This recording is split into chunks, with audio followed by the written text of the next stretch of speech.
অন্য রকমের করে তরকারি রান্না করা হবে, সেই জন্য সব ধরনের মশলা একসাথে তেলে এখন ভেজে নিচ্ছি। আর এখানে মাছগুলোকে হলুদ মরিচ মাখিয়ে আধা ঘন্টার জন্য রেস্টে রেখে দিয়েছি। এগুলোকে এখন সুন্দর করে এপিট ওপিট করে একদম কষিয়ে নিব এই মশলার মধ্যে খুবই ভালো করে। আর এই মেহমানি রান্না করছে মাছগুলো, এভাবে মাছগুলো রান্না করলে নাকি সেই টেস্ট জানি না, প্রথম খাবার খেয়ে দেখবো কেমন হয়। সুন্দর করে এখন কষিয়ে নিচ্ছি এপিট ওপিট করে ভাজে, দেখা যাক এই মাছগুলো কেমন টেস্ট হয়। কারণ আমার বাসায় তো ভাজা মাছ ছাড়া কেউই মুখে নেয় না। এই মাছের তরকারিটা থেকে কিন্তু অনেক সুন্দর একটা ঘ্রাণ আসছে।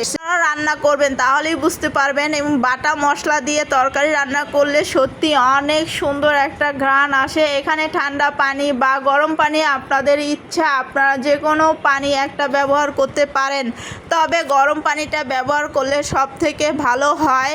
আমার এখানে গরম পানি ছিল, ওটা ঠান্ডা হয়ে গেছে, ওটাই দিয়ে দিয়েছি। এখন সুন্দর করে মাছগুলোকে ঢেকে নিব, কিছুক্ষণ রান্না করে নিলেই হয়ে যাবে আজকের এই যে তরকারিটা। সত্যি তরকারিটার ঘ্রাণটা কিন্তু অনেক অনেক ইয়ামি লাগছে।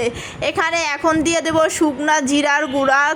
সুন্দর করে মাছগুলোকে এখন নাড়া দেওয়া যাবে না, তাহলে মাছগুলো ভেঙে যাবে। এখন এটাকে সুন্দর করে আমরা মিলিয়ে নিচ্ছি, মাছের সুন্দর ঘ্রাণ